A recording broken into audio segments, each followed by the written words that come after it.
ഇക്കഴിഞ്ഞ തെരഞ്ഞെടുപ്പിൽ BJPക്ക് 14% 14.2% വോട്ടാണ് കിട്ടിയെന്ന് പറയപ്പെടുന്നത്. നേരത്തെ 14% കിട്ടി, അതിനു മുമ്പ് 19% വരെ കിട്ടിയ സാഹചര്യമുണ്ട്. ലോക്സഭാ തെരഞ്ഞെടുപ്പിൽ 19% വരെ കിട്ടിയിരുന്നു. പഞ്ചായത്ത് തെരഞ്ഞെടുപ്പിൽ 14.1 ആയിരുന്നു. അപ്പോൾ ഇത് 14.2 ആയിട്ടുണ്ട്. പക്ഷേ 20 മണ്ഡലങ്ങളിൽ, ഏകദേശം 20 മണ്ഡലങ്ങളിൽ വലിയ വോട്ട് ഷെയർ BJPക്ക് കിട്ടിയിട്ടുണ്ട്. അത് കണക്കുകളുടെ സ്റ്റാറ്റിസ്റ്റിക്സ് മനസ്സിലാക്കാൻ വേണ്ടിയിട്ടാണ് ഇത് പറയുന്നത്. തൃശ്ശൂർ മുതൽ നേമം വരെ എടുത്താൽ വലിയ വോട്ടിംഗ് ഷെയറാണ് അവർക്ക് കിട്ടിയിട്ടുള്ളത്.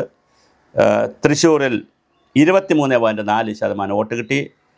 നെടുമങ്ങാട് 25% വോട്ട് കിട്ടി. പൂഞ്ഞാറിൽ 25.3% വോട്ട് കിട്ടി.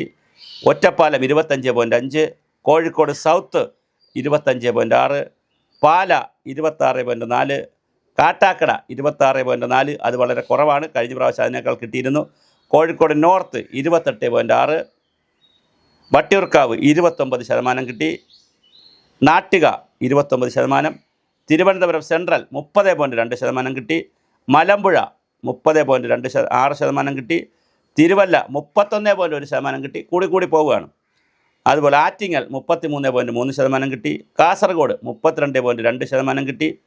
പാലക്കാട് 33.8% കിട്ടി. കഴക്കൂട്ടം 35.9% കിട്ടുകയും വി മുരളീധരൻ ജയിക്കുകയും ചെയ്തു. അതുപോലെ തന്നെ മഞ്ചേശ്വരം 36.4% കിട്ടി. വളരെ അത് വലിയ വോട്ട് കിട്ടിയിരിക്കുകയാണ്, എന്നിട്ടും അദ്ദേഹം ജയിച്ചില്ല. ചാത്തന്നൂർ 38.5% വോട്ട് കിട്ടി. 38.5% വോട്ട് കിട്ടി. നേമത്ത് 41.1% വോട്ട് കിട്ടി. അപ്പോൾ നേമത്ത് 41% വോട്ട് കിട്ടി. രാജീവ് ചന്ദ്രശേഖർ ജയിച്ചു. ചാത്തന്നൂരിൽ പിന്നെ ബി ഗോപകുമാർ ജയിച്ചു. മഞ്ചേശ്വരത്ത് നമ്മുടെ കെ സുരേന്ദ്രൻ തോറ്റു. കഴക്കൂട്ടത്ത് വി മുരളീധരൻ ജയിച്ചു. കാസർഗോഡ് അശ്വിന് തോറ്റു. ആറ്റിങ്ങൽ സുധീർ തോറ്റു. തിരുവല്ലയിൽ അദ്ദേഹം തോറ്റു, അതായത് സുധീർ തോറ്റു. മലമ്പുഴയിൽ കൃഷ്ണകുമാർ തോറ്റു. തിരുവനന്തപുരം സെൻട്രലിൽ കരമന ജയൻ തോറ്റു. പിന്നെ വട്ടിയൂർക്കാവിൽ ശ്രീലേഖ IPS തോറ്റു.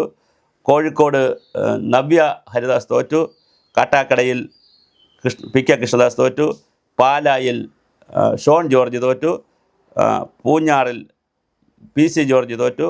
നെടുമങ്ങാട് യുവരാജ് ഗോകുൽ തോറ്റു. തൃശ്ശൂരിൽ പത്മജ വേണുഗോപാലൻ തോറ്റു. അപ്പോൾ 23% വോട്ട് പിടിച്ച ആളിന് യഥാർത്ഥത്തിലൊരു 40% വോട്ടെങ്കിലും 40%-ന് മുകളിൽ വോട്ട് പിടിച്ചാൽ മാത്രമേ ജയസാധ്യതയുള്ളൂ. അല്ലെങ്കിൽ 35% വോട്ട് പിടിച്ചിട്ട് 35% വോട്ട് പിടിച്ചാലും ജയിക്കാൻ പറ്റും. പക്ഷേ 36 പിടിച്ചിട്ട് ജയിച്ചിട്ടില്ല മഞ്ചേശ്വരത്ത്. അത് എതിരാളി എത്ര പിടിക്കും എന്നുള്ളതിനെ സംബന്ധിച്ചാണ്. അപ്പോൾ എന്തായാലും 20 മണ്ഡലങ്ങളിൽ അത്യാവശ്യം വലിയ വോട്ട് ഷെയർ ഉണ്ടാക്കാൻ കഴിഞ്ഞിട്ടുണ്ട്. പക്ഷേ ഇതിൽ പല മണ്ഡലങ്ങളിലും സെലിബ്രിറ്റികൾ കൂടി മോഡിലുള്ള BJPക്ക് അകത്തുള്ള സെലിബ്രിറ്റി മോഡ്, സുരേന്ദ്രൻ, ശോഭാ സുരേന്ദ്രൻ, മലമ്പുഴയിൽ കൃഷ്ണകുമാർ, പിന്നെ ശ്രീലേഖ IPS, കരമന, ഇങ്ങനെ BJPക്ക് അകത്തുള്ള PK കൃഷ്ണദാസ്, സ്റ്റാർ വാല്യൂ ഉള്ള ആളുകൾ ആണ് മത്സരിച്ചത്. അതുകൊണ്ട് കൂടിയാണ്. മാത്രമല്ല നിരന്തരം കാട്ടാക്കടയിൽ PK കൃഷ്ണദാസൊക്കെ നിരന്തരം കഴിഞ്ഞ 3-4 തെരഞ്ഞെടുപ്പ് കൊണ്ട് അവിടെ ഉണ്ട്. അതെല്ലാം വന്നു. പക്ഷേ എങ്കിലും 20ഓളം മണ്ഡലങ്ങളിൽ ഇങ്ങനെ ഒരു വോട്ടിംഗ് പാറ്റേൺ വന്നിട്ടുണ്ട്. അപ്പോൾ ഇത് ക്രോസ് വോട്ട് എന്ന് പറയാൻ പറ്റില്ല. ക്രോസ് വോട്ട് എല്ലായിടത്തും നടന്നെങ്കിൽ എങ്ങനെയാണ് ഇവിടെ വരുന്നത്? ഇതിൽ പലതും പിന്നെ മുസ്ലിങ്ങൾക്കും ക്രിസ്ത്യാനികൾക്കും സ്വാധീനമുള്ള മണ്ഡലങ്ങളുണ്ട്. പാല മുസ്ലിം ക്രിസ്ത്യാനികൾക്ക് നല്ല സ്വാധീനമുള്ള മണ്ഡലമാണ്. കോഴിക്കോട് നോർത്ത് സൗത്ത് മുസ്ലിങ്ങൾക്ക് നല്ല സ്വാധീനമുള്ള മണ്ഡലമാണ്. അതേപോലെ മഞ്ചേശ്വരം, കാസർഗോഡ് മുസ്ലിങ്ങൾക്ക് സ്വാധീനമുള്ള മണ്ഡലമാണ്. അതുകൊണ്ട് ഇത് അങ്ങനെ പറയാൻ പറ്റില്ല, ഏത് മണ്ഡലമാണ് എന്താണെന്ന് പറയാൻ പറ്റില്ല. എന്തായാലും കേരളത്തിൽ BJPയെ സംബന്ധിച്ചിടത്തോളം അവരുടെ സ്റ്റാറ്റിസ്റ്റിക്സ് എടുക്കുമ്പോൾ സംസ്ഥാന അടിസ്ഥാനത്തിൽ അവർ 14.2-ൽ പോയെങ്കിലും മണ്ഡലാടിസ്ഥാനം എടുക്കുമ്പോൾ 20 മണ്ഡലത്തിൽ 23 മുതൽ 41% വരെ പോയി. പക്ഷേ പ്രശ്നം അവിടെ അല്ല. ഇതെല്ലാം വച്ചുകൊണ്ട് എങ്ങനെയാണ് BJPക്ക് അധികാരത്തിൽ വരാൻ കഴിയുക? 31 ആവട്ടെ, 35 ആവട്ടെ, 36 ആവട്ടെ, ഏത് വർഷമാവട്ടെ, അല്ലെ 47 വരെ പിടിച്ചോളൂ. വികസിത കേരളവും വികസിത ഭാരതം 47 വരെ പിടിച്ചാൽ ഏത് കാലത്താണ് BJPക്ക് ഈ കണക്കുകൾ വെച്ചുകൊണ്ട് അധികാരത്തിൽ വരാൻ കഴിയുന്നത് എന്നുള്ളത് വലിയ ചോദ്യമാണ്. അങ്ങനെ ഒരു ചോദ്യം പ്രസക്തമാണ്. പക്ഷേ അവർ പറയുന്നത് കൊണ്ടാണ്. ഞങ്ങൾ ഇപ്പോൾ തന്നെ ശോഭാ സുരേന്ദ്രൻ പറഞ്ഞു ഞങ്ങൾ ഇപ്പോൾ 3 പിടിച്ചെങ്കിൽ അടുത്ത പ്രാവശ്യം 71 പിടിക്കും. അതൊന്നും പ്രായോഗികമല്ല കേരള രാഷ്ട്രീയത്തിൽ എന്നുള്ളതാണ് ഈ വോട്ട് ഷെയറും കാണിക്കുന്നത്. കഴിഞ്ഞ പ്രാവശ്യത്തെ അപേക്ഷിച്ച് ലോക്സഭാ തെരഞ്ഞെടുപ്പിന് 33, 40, 35 മണ്ഡലവും മറ്റോ കൂടുതലുണ്ടായിരുന്നു. ലോക്സഭാ തെരഞ്ഞെടുപ്പിനേക്കാൾ അസംബ്ലി തെരഞ്ഞെടുപ്പ് എത്തുമ്പോൾ വീണ്ടും താഴേക്ക് പോകുന്നൊരു സ്ഥിതിയാണ് കാണുന്നത്. പഞ്ചായത്ത് തെരഞ്ഞെടുപ്പിന് മറ്റൊരു സാധ്യതയായിരുന്നു. അപ്പോൾ 3 തെരഞ്ഞെടുപ്പിന് 3 സാധ്യതയാണ് കാണുന്നത്.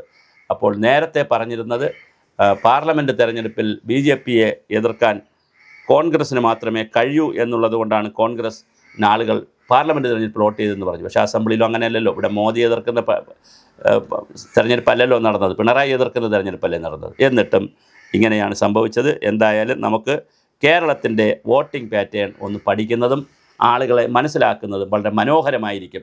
കാരണം കേരള രാഷ്ട്രീയം എങ്ങനെയാണ് എന്ന് എനിക്ക് തോന്നുന്നത് ഇതുവരെ ഹോംവർക്ക് ചെയ്ത് എടുക്കാൻ ഓരോരുത്തർക്കും കഴിഞ്ഞിട്ടില്ല. പരമ്പരാഗത വോട്ടുകൾ നമുക്ക് കിട്ടുമെന്ന് കമ്മ്യൂണിസ്റ്റുകാർ വിശ്വസിക്കുന്നു. ആ കോട്ടകൊത്തളങ്ങൾ ഒന്നൊന്നായി പൊളിഞ്ഞു വീണു.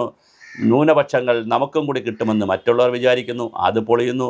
ഹിന്ദു വോട്ട് കംപ്ലീറ്റ് ഇങ്ങോട്ട് കൺസോൾട്ടേറ്റ് ചെയ്യുമെന്ന് BJP കരുതുന്നു, അതും പൊളിയുന്നു. അപ്പോൾ കേരളത്തിലെ രാഷ്ട്രീയത്തിൽ കൃത്യമായ ഹോംവർക്കുകൾ നടക്കണം. അതാര് ചെയ്യും എന്നുള്ളതിനെ സംബന്ധിച്ചുള്ള വിഷയം. എന്തായാലും വളരെ കൃത്യമായ ഹോംവർക്കുകൾ നടക്കട്ടെ. നമുക്ക് കാത്തിരുന്നു കാണാം.